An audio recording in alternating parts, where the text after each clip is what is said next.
کے اندر 85 طلبہ شافعی المسلک ہیں۔ یہ بات جو آپ نے کہی ہے سارے مدارس کے بارے میں ٹھیک ہے؟ سارے مدارس کے بارے میں، یعنی وہاں سارے مدارس میں چاروں فقہ پڑھائے جاتے ہیں، چاروں فقہ پڑھائے جاتے ہیں، اور طلباء کو بار بار کہا جاتا ہے کہ آپ اپنے مسلک کو نہ چھوڑیں، آپ جس مسلک پہ ہیں شافعی ہیں تو آپ شافعی ہیں، ہم طلباء کو تائید کرتے ہیں۔ اس لیے ہمارے ہاں دارالافتاء کے اندر چونکہ لیکن یہ جو بات آپ نے فرمائی ہے کہ شافعی ہیں تو شافعی رہیں، یہ تو پھر وہی بات ہے۔ مقصد کہنے کا یہ کہ آپ اپنا مسلک تبدیل نہ کریں، ٹھیک ہے ہم اپنے مسلک کو حنفی مسلک کو راجح سمجھتے ہیں، لیکن اس کا یہ مطلب نہیں کہ ہم آپ کا مسلک چھڑانے کے لیے آپ کو دینی مدارس قائم کی، آپ کو چاروں مسلک بتا دیے گئے، آپ کا دل جہاں ٹھکے اس کو اختیار کریں۔ اب ہمارے یہاں دارالافتاء ہے، وہاں پر 1-2 مفتی بیٹھتے ہیں شافعی مسلک بتانے کے لیے، طلباء بھی شافعی ہیں۔ پاکستان کے اندر اگرچہ حنفی زیادہ ہیں لیکن شافعی مسلک کے لوگ بھی ہیں، ان کو بھی مسائل پوچھنے ہوتے ہیں، تو ان کے لیے ہم نے شافعی اساتذہ بھی بٹھائے ہوئے ہیں جو شافعی مسلک بتائیں گے۔ تو مدارس میں چاروں فقہ پڑھائی جاتی ہیں اور اس میں کوئی اختلاف نہیں ہے، اور اختلاف اگر ہے بھی تو بعض جزوی اور فروعی مسائل میں اختلاف ہے، اور یہ کوئی بڑا اختلاف نہیں ہے کہ ہاتھ اٹھا لیا نہیں اٹھایا، رفع دین کیا یا نہیں کیا۔ اختلاف کے دوسرے پہلو کو لے لیتے ہیں کہ بریلوی دوسرا دیوبندی اور بریلوی کا مسئلہ آپ نے اہل حدیث بھی اس میں شمار کر لیا۔ جی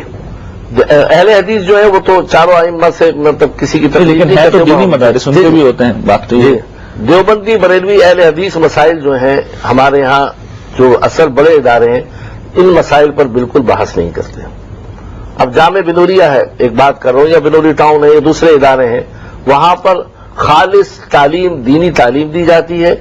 اور یہ فروعی اختلاف دیوبندی بریلوی قطعا نہیں چھیڑے جاتے، اور اس پر کوئی بات نہیں۔ ہاں البتہ اتنا ضرور ہے چونکہ ہمارا سلسلہ علماء دیوبند سے جا کے ملتا ہے تو طالب علم خود سمجھ لیتا ہے کہ یہ مدرسہ مسلک دیوبند کے علماء کا ہے، لیکن وہاں پر ہم مدرسے کے اندر یہ نہیں ہے کہ جی اگر اس نے صلاۃ السلام نہیں پڑھا یا پڑھ لیا تو یہ کافر ہو گیا، اس میں ایک بات اس طرح کی کوئی بات کرنا چاہتا ہوں۔ اس وقت ہمارے یہاں بہت سے بریلوی مسلک کے طلباء اور مختلف سیاسی جماعتوں کی تنظیموں کے طلباء بھی پڑھ رہے ہیں، تو وہ کوئی بات نہیں۔ اس میں جو میرا سوال ہے وہ یہ کہ مدرسوں میں جو ہوتا ہے وہ تو ظاہر بات ہے آپ بہتر جانتے ہیں، لیکن مدرسوں کا آؤٹ پٹ جب مارکیٹ میں آتا ہے، سوسائٹی میں آتا ہے، تو اس وقت پتہ یہ چلتا ہے کہ وہ بریلوی تھے تو بریلوی ہیں، اور دیوبندی تھے تو دیوبندی ہیں، وہابی تھے تو وہابی تھے۔ اس میں جو اصل خرابی کی وجہ مدارس نہیں ہوا یہ ہے کہ میں آپ نے عرض کروں کہ بعض وہ لوگ ہیں جنہوں نے پورا علم حاصل نہیں کیا، یا مدرسوں میں 6 مہینے یا 1 سال رہے اور کیسٹوں میں تقریریں یاد کر لیں۔ اب کراچی کے اندر 70-80% مساجد کے اندر وہ خطباء ہیں، وہ امام ہیں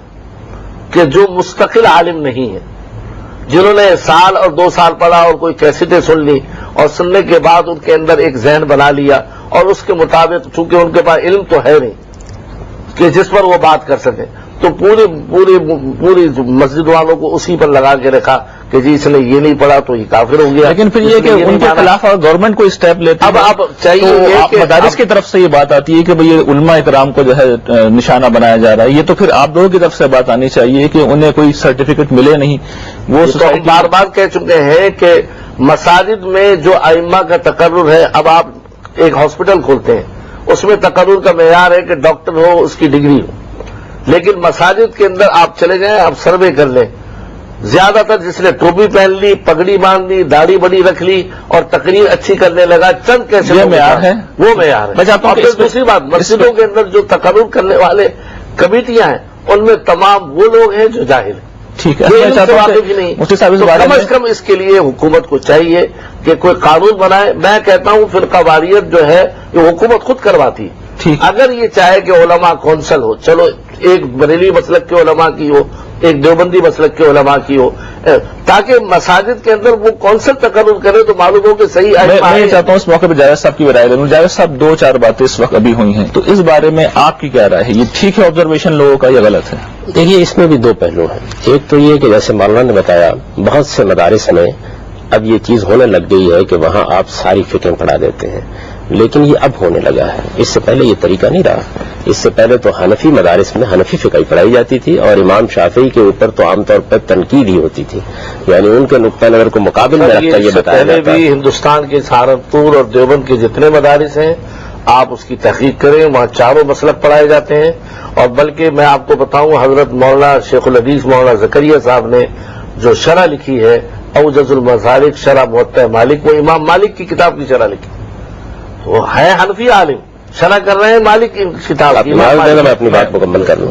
تو میں یہ گزارش کر رہا تھا کہ یہ بالکل ٹھیک ہے، میں نے تو خود تائید کی اس بات کی کہ مولانا کے ہاں بھی اب بعض مدارس میں اس کا اہتمام ہونے لگا ہے، لیکن اس سے پہلے ہمارے ہاں یہ اہتمام اس درجے میں نہیں ہوتا تھا کہ تمام فقہا کو باقاعدہ طریقے سے پڑھایا جائے، ان کے اصول بتائے جائیں، یہ بتایا جائے کہ وہ کس طریقے سے دین پہ غور کرتے ہیں۔ تقابل میں بعض چیزیں زیر بحث آ جاتی تھیں، اور ہمارے جو بڑے اکابر علماء تھے وہ اپنے طریقے پر ظاہر ہے کہ ان مسالک کے اوپر ایک نظر بھی ڈال لیتے تھے،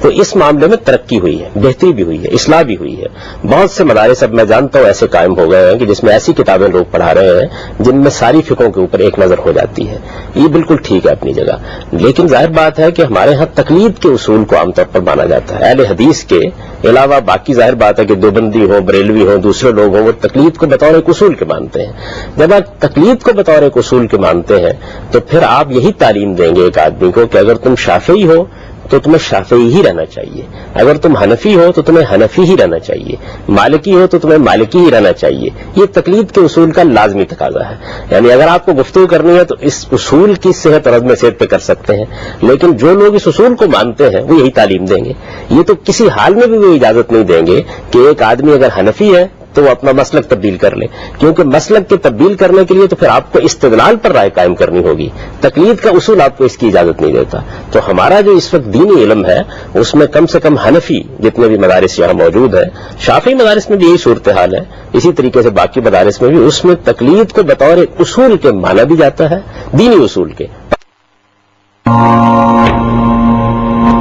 تقلید کو بطور ایک اصول کے مانا بھی جاتا ہے، دینی اصول کے پڑھایا بھی جاتا ہے، اور اس میں یہ بات بتائی جاتی ہے کہ کسی آدمی کے لیے یہ بات جائز نہیں ہے کہ وہ ایک مسلک سے دوسرے مسلک کی طرف عدول کرے، ایک مسلک کو چھوڑ دے اور دوسرا مسلک اختیار کر لے۔ یہ معاملہ مذہب میں تو ہو سکتا ہے کہ آدمی عیسائی سے مسلمان ہو جائے، لیکن یہ نہیں ہو سکتا کہ وہ حنفی ہوتے ہوئے شافعی مسلک اختیار کرے، یہ چیز اچھی نہیں سمجھی جاتی، بلکہ اس کو ناجائز قرار دیا جاتا ہے۔ اب ظاہر ہے کہ جب یہ تعلیم آپ دیں گے تو اس تعلیم کے بعد یہ کیسے ممکن ہو سکتا ہے کہ ایک آدمی شافعی ہو اور وہ پھر حنفی بن کے نکل کھڑا ہو، حنفی اور شافعی بن کے نکل کھڑا ہو۔ تقلید کے اصول کو یا تو آپ مانیں گے یا پھر اس تقلید کے اصول کو نہیں مانیں گے، تو تقلید کے اصول کو جب تک مانا جائے گا نتیجہ یہی نکلے گا۔ اس میں ایسا میں چاہتا ہوں کہ تقلید کے اصول پہ تفصیل سے بات ہو، لیکن اس سے پہلے ہم اپنے شرکا سے کچھ سوالات لے لیتے ہیں۔ یہ گفتگو جی آپ لوگوں نے سماعت فرمائی ہمارے اہل علم کی رائے، اس حوالے سے کچھ سوالات اگر آپ کرنا چاہیں یا آپ لوگوں کے ذہن میں کوئی بات، میں چاہتا ہوں کہ آپ جو ہے آپ کا سوال جناب۔ موجودہ جو جاوید صاحب نظام تعلیم ہے مدارس کا، اس میں آپ کیا سمجھتے ہیں کہ کس نہج پر اس کو مزید بہتری کی طرف لے جایا جا سکتا ہے؟ یہ پہلی بات جو میں بڑے ادب کے ساتھ عرض کروں گا وہ یہ ہے